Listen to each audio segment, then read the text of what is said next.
हाँ। कि मोहन भागवत कह रहे हैं कि 3 बच्चे जो समाज पैदा नहीं करता वो भविष्य में खत्म हो जाता है। तो बरेली के शहाबुद्दीन बरेलवी ने कहा है कि ये सारी बातें गलत है। मुसलमान आज के समय में इतना तंगी से और बाकी संघर्ष से जूझ रहा है कि वो 2 बच्चे से ज़्यादा पैदा नहीं कर रहा है और शादी भी एक ही कर रहा है। तो किस तरह से देख रहे हैं, जहाँ मुस्लिम धर्मगुरु इस बात को नकार रहे हैं, तो वहीं मोहन भागवत कह रहे हैं कि 3 बच्चे अगर नहीं पैदा करेंगे तो वो समाज भविष्य में खत्म हो जाएगा।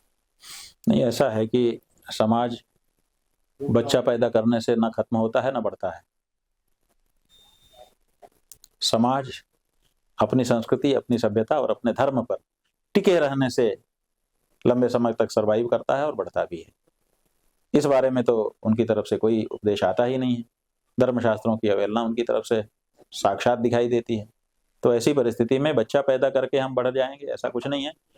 कहीं ऐसा ना हो कि हम ज्यादा बच्चा पैदा करें और एक दिन कोई प्रतापी आए और आकर के हमारे हर बच्चे को कन्विंस कर दे कि तुम कन्वर्ट हो जाओ, और हमारे खूब बड़े बच्चे कन्वर्ट हो जाएं। एक दिन में फसल हम उगाएंगे, सींचेंगे, पातेंगे हम, और काटने के लिए वो आ जाएगा, तब क्या कर लोगे? इसलिए केवल संख्या बढ़ाने से बंधु काम नहीं बनता है।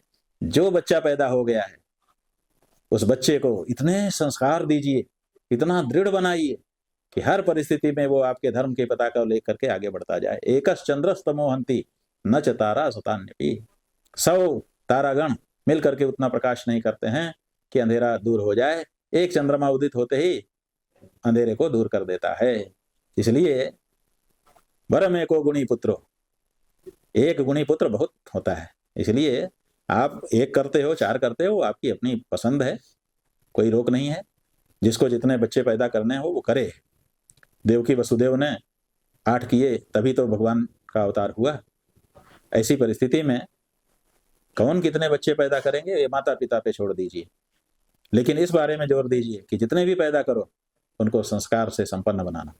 यही हमारा कहना है। लेकिन मुस्लिम धर्मगुरु तो कह रहे हैं कि वो बच्चे पैदा नहीं कर रहे हैं। अब वो क्या कर रहे हैं क्या नहीं कर रहे हैं, इस बारे में अपने लोग क्यों जाएं? हमको अपने घर की देखना है। संख्या बल से कोई नहीं जीतता जी। कुत्तों की बड़ी संख्या होती है और एक शेर जब उसमें आगे दहाड़ देता है सब भागने लग जाते हैं।